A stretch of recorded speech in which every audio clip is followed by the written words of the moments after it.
Une question toute bête. Sauriez-vous calculer le volume ou déterminer le volume d'une roche par utilisation du principe d'Archimède?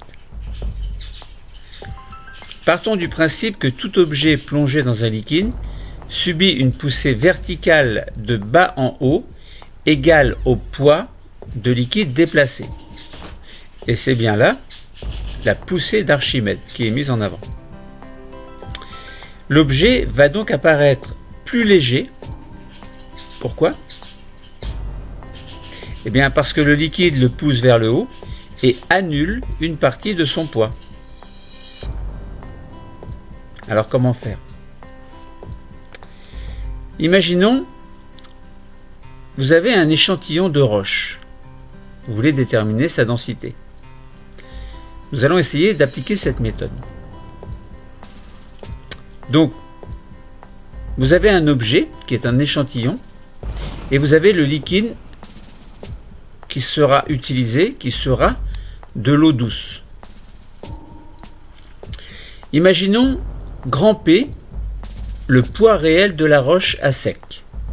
Alors, écrivez en même temps. Donc, grand P égale petit m petit g avec petit m la masse réelle de la roche à sec. Vous avez noté?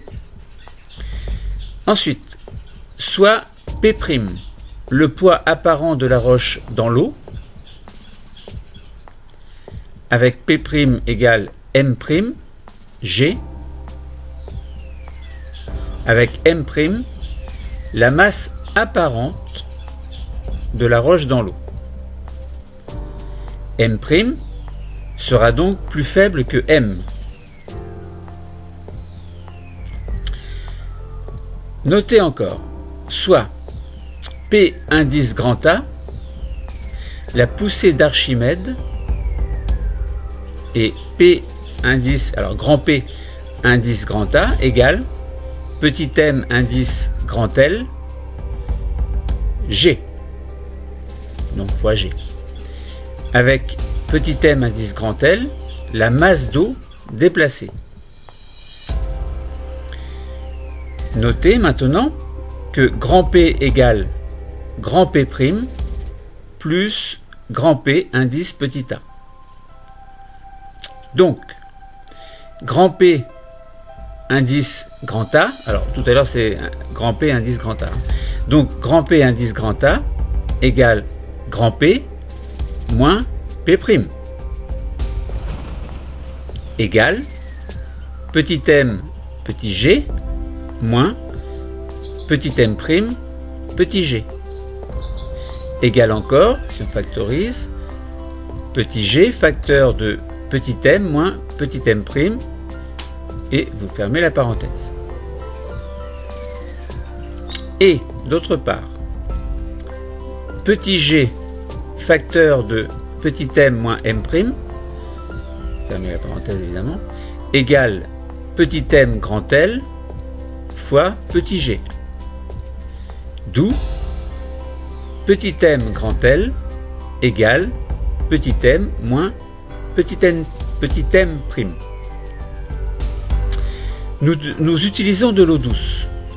Donc on va considérer que la masse volumique c'est 1 g par millilitre.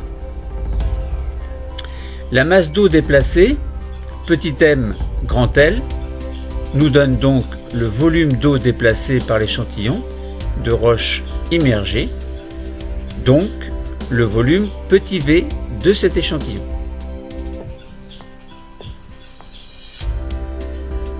Il suffit donc de mesurer la masse à sec de l'échantillon, puis sa masse apparente dans l'eau pour connaître facilement le volume de l'échantillon. Alors, quel est le matériel nécessaire? Premièrement, il vous faudra une roche. Normale, vous voulez déterminer sa densité ou masse volumique, ou sa masse volumique. En fait, la densité, c'est la masse volumique sans unité. La masse volumique, ça peut être en grammes par millilitre, etc. Bon, masse, gramme par exemple, volumique, le volume en millilitres par exemple. Donc je répète, premièrement, il vous faut une roche.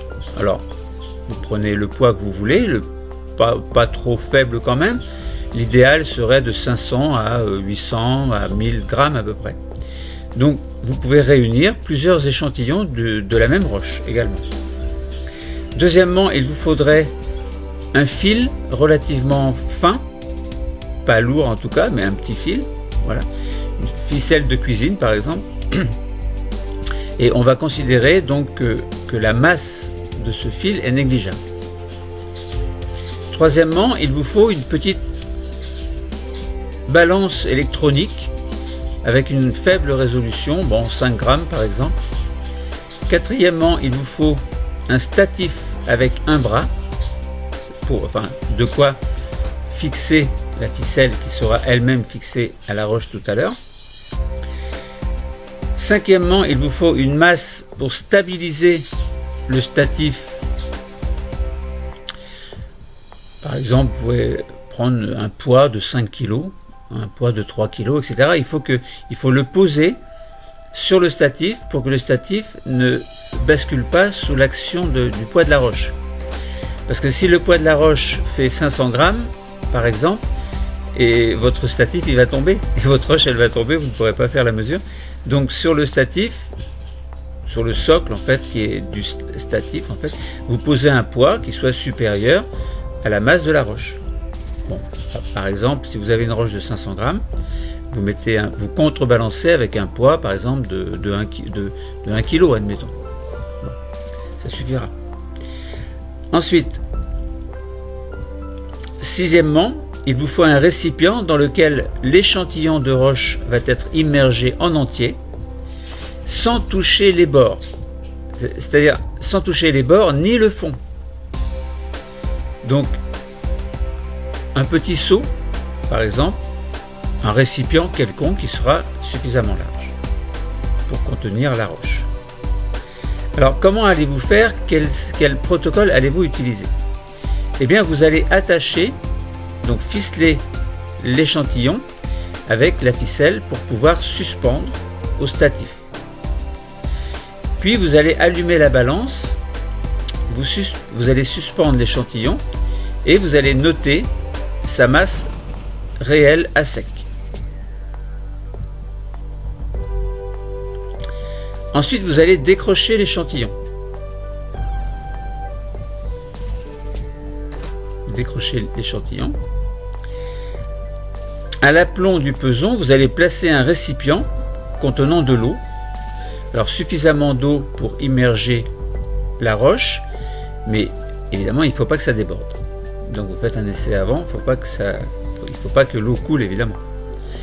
Puis vous allez relancer la balance et vous allez suspendre l'échantillon qui sera immergé totalement dans l'eau, mais sans toucher ni le fond ni les parois. Il ne faut pas, puisqu'on veut calculer la masse apparente. Et vous notez la masse apparente dans l'eau. Imaginons que la masse soit... Alors, tout à l'heure, imaginons que lorsque vous avez mis la ficelle sur l'échantillon pour pouvoir le suspendre, et lorsque vous avez allumé la balance, suspendu l'échantillon et noté sa masse, imaginons vous avez une masse de 685 grammes. Voilà, donc vous avez un échantillon de 685 grammes. Et bien là, par exemple, imaginons la masse apparente, elle est de 425 grammes. Donc tout à l'heure, petit m était égal à 685 grammes. Et pour la masse apparente, m' égale 425 grammes par exemple. Vous voyez, c'est inférieur. Donc l'échantillon pèse m moins m', c'est-à-dire 685 moins 425 égale 260 grammes de moins du fait de la poussée d'Archimède exercée par l'eau. Ces 260 grammes sont la masse d'eau déplacée et on en déduit que le volume d'eau déplacée est 260 millilitres. Donc le volume petit v de l'échantillon de roche est de 260 millilitres. Donc la masse volumique de ce granit est donc ρ égale m à sec égale V sur V égale 685 sur 260 égale 2,6 grammes par millilitre.